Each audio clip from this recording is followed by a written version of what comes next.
Good morning class 11। आज हम आपको जो कल बता रहे थे टेंस के बारे में उसके बारे में आगे बता रहे हैं। कल हमने प्रेजेंट इंडेफिनिट टेंस के बारे में बताया था। प्रेजेंट इंडेफिनिट टेंस इसके एफर्मेटिव सेंटेंस के अंदर बताया था। आज हम प्रेजेंट इंडेफिनिट के नेगेटिव सेंटेंस के बारे में आपको बताएंगे। नेगेटिव सेंटेंस, तो सबसे पहले इसकी पहचान तो आपको ध्यान होनी चाहिए। पहचान जैसे कि एफर्मेटिव में बता चुका हूं कि ता है, ती है, ते है, ता हूं और ती हूं, ये होता ही है। लेकिन नेगेटिव जो है इसकी पहचान जो है, यानी नेगेटिव की पहचान वाक्यों में नहीं लिखा हुआ होता है, तो इसके लिए हम नॉट का प्रयोग करते हैं। किसका प्रयोग करते हैं? नॉट का प्रयोग करते हैं। अब इसका स्ट्रक्चर क्या होगा नेगेटिव सेंटेंस का, देखिए। उससे पहले आपको रूल देखना है कि इसमें रूल नंबर 1 जो है उसके अंदर आपको देखना है कि इसमें डू या डच हेल्पिंग वर्ब आएगी। डू या डच हेल्पिंग वर्ब और वर्ब की फर्स्ट फॉर्म का प्रयोग होगा। अब डू डच कब आती है, तो दूसरा रूल देखिए। सिंगुलर सब्जेक्ट होता है इसका, सिंगुलर सब्जेक्ट, तब तो इसके साथ में डज आ जाएगा। डज प्लस वर्ब की फर्स्ट फॉर्म, तो डज नॉट साथ में लगेगा, तो डज नॉट प्लस वर्ब की फर्स्ट फॉर्म। और यदि प्लूरल सब्जेक्ट होता है, प्लूरल सब्जेक्ट, तो प्लूरल सब्जेक्ट में क्या होता है, डू आता है, डू के साथ में नॉट लग जाएगा और उसके बाद में वर्ब की फर्स्ट फॉर्म हो जाएगी। तो सिंगुलर सब्जेक्ट में डज हेल्पिंग वर्ब और प्लूरल सब्जेक्ट में डू हेल्पिंग वर्ब नहीं होता है, उसके लिए नॉट लगता है। अब इसमें वर्ब की फर्स्ट फॉर्म में एस या ईएस नहीं लगेगा, क्योंकि नेगेटिव या इंट्रोगेटिव सेंटेंस जो बनाते हैं उसमें केवल वर्ब की फर्स्ट फॉर्म का प्रयोग किया जाता है। अब हम इसका स्ट्रक्चर करते हैं। स्ट्रक्चर क्या होता है इसका? स्ट्रक्चर, या इसको अपन फॉर्मेट भी बोल सकते हैं। क्या बोल सकते हैं? फॉर्मेट। तो इसका स्ट्रक्चर होगा, सबसे पहले इसका जो सब्जेक्ट है, चाहे वो सिंगुलर है या प्लूरल है, फिर सब्जेक्ट के अकॉर्डिंग हेल्पिंग वर्ब आ जाएगी, डू या डच। फिर नेगेटिव के लिए नॉट का प्रयोग हो जाएगा, उसके बाद में वर्ब की फर्स्ट फॉर्म, फिर आ जाएगा ऑब्जेक्ट और उसके बाद अदर ऑब्जेक्ट, और अदर ऑब्जेक्ट के बाद यदि कोई टाइम दिया हुआ है तो वो आ जाता है, या यदि कोई भाग होता है तो वो इसके साथ जो है वो आ जाते हैं। तो ये इसका स्ट्रक्चर है, इसके अकॉर्डिंग नेगेटिव सेंटेंस जो है वो बनाया जाता है। अब हम इसके सेंटेंस बनाते हैं। पहला सेंटेंस मैंने लिखा, देखो, कि मैं उसे कक्षा में डांटता हूं। सॉरी, कक्षा में नहीं डांटता हूं, नहीं डांटता हूं, क्योंकि ये नेगेटिव सेंटेंस है। क्या है? नेगेटिव सेंटेंस है। तो अब सबसे पहले देखो, मैं इसका सब्जेक्ट है, उसे ऑब्जेक्ट हो जाएगा, वर्ब है डांटना, ये मैं प्रीपोजिशन आ जाएगा, ये क्लास नाउन है। ठीक है ना? तो सबसे पहले आपको सब्जेक्ट लगाना है। आई है, आई हालांकि सिंगुलर है लेकिन फर्स्ट पर्सन है, प्लूरल हेल्पिंग वर्ब यूज होगा। आई डू, नहीं के लिए नॉट का प्रयोग हो जाएगा। अब वर्ब क्या है?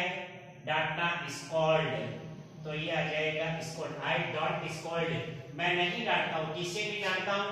उसे, यानी ये ही या सी कोई भी हो सकता है। मान लीजिए हम यहाँ ही मान लेते हैं, तो ये इसकी थर्ड फॉर्म हो जाएगी। तो आई डोंट स्कोल्ड हिम, मैं उसे नहीं डांटता हूँ।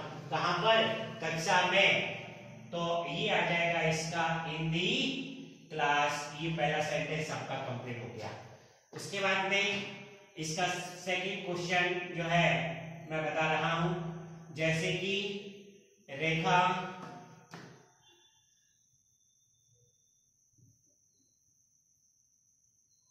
मुझसे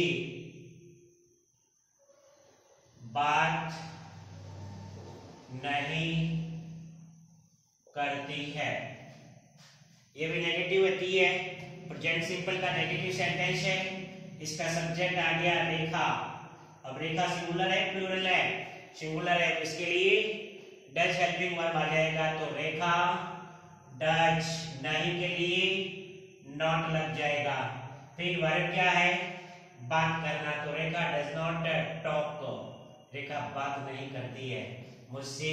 तो Rekha does not talk to me या विथ मी, मेरे साथ या मुझसे, विथ मी। ये सेंटेंस बन गया इसका सेकंड। तो ये आपका नेगेटिव सेंटेंस था। अब हम बात करते हैं इसके इंट्रोगेटिव सेंटेंस की। कौन से सेंटेंस की बात कर रहे हैं? इंट्रोगेटिव सेंटेंस की। किसका इंट्रोगेटिव सेंटेंस क्या होता है, मतलब कैसे बनता है, उसकी पहचान क्या होती है। हम उसको जब वो हिंदी में लिखा हुआ होता है तो उसकी पहचान किस प्रकार से करेंगे, उसके बारे में बात कर रहे हैं। पहले आप इसको नोट कर लीजिए और हम हेडिंग डाल देते हैं आपका प्रेजेंट इंडेफिनिट का इंट्रोगेटिव सेंटेंस। तो ये हमने हेडिंग डाल दिया इंट्रोगेटिव सेंटेंस। तो अब इसमें इंट्रोगेटिव सेंटेंस के अंदर सबसे पहले इसकी पहचान जरूरी है।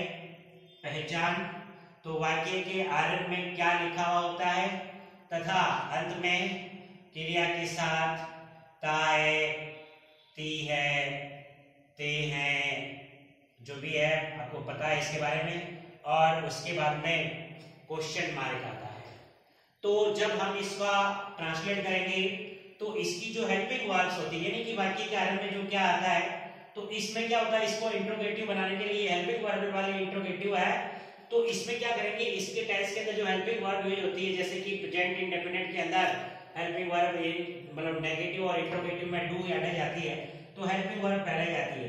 तो इसका फॉर्मेट क्या बनेगा, देखिए इसका फॉर्मेट इस टाइप से बनेगा कि ये डू या डज जो है वो पहले आ जाएगी, उसके बाद में आएगा इसका सब्जेक्ट और फिर आ जाएगा वर्ब की फर्स्ट फॉर्म, उसके बाद में ऑब्जेक्ट प्लस अदर ऑब्जेक्ट और फिर आ जाएगा क्वेश्चन मार्क।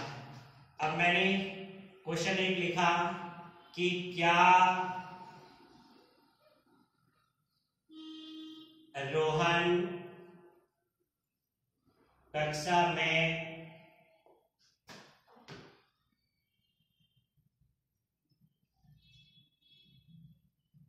व्याकरण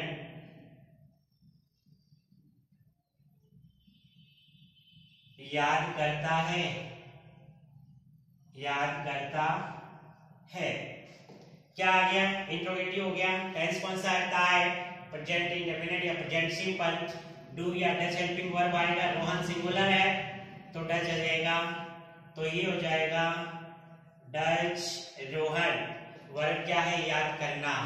तो याद करने को कहते हैं लर्न। क्या याद करता है, व्याकरण। व्याकरण होता है ग्रामर। तो ये आ जाएगा GRAMMAR। तो डज रोहन लर्न ग्रामर किसमें, कक्षा में। तो ये आ जाएगा इन दी क्लास, क्वेश्चन मार्क डाल दीजिए। उसके बाद में क्वेश्चन नंबर 2, क्या वे खेत में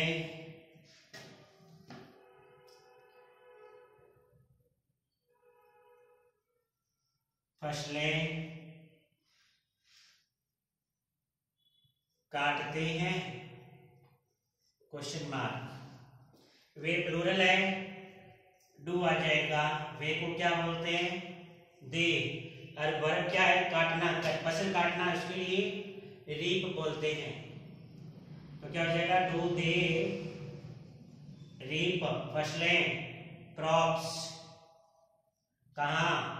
खेत में, in the field. Question mark, ये आपका इंट्रोगेटिव सेंटेंस भी हो गया। ओके।